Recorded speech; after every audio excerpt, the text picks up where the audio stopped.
Сонг настапува од позиција на Инаетчија, а не на преговарача, со Инает и Закани не се постигнува никаков напредок во ниедни преговори, рече во интервју за Лидер председателот на Прогресивниот синдикат на образование Владо Димовски. Сонг е партнер во преговорите само на хартија. Сонг во преговорите е Инаетчија.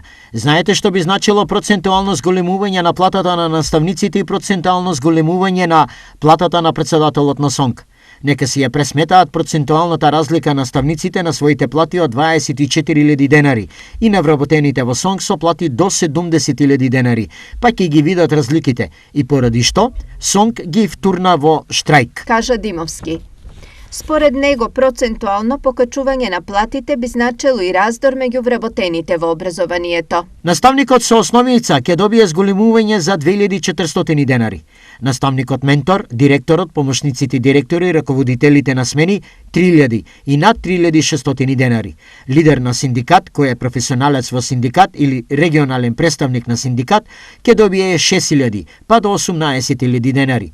Каде е тука грижата и интересот за работниците? Во сопствените џебови ли? Тврди Димовски.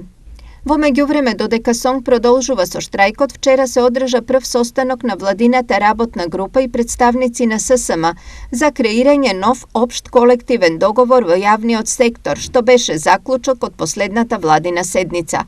ССМ се залага за линеарно покачување на платите од 2806 денари за сите просветни работници.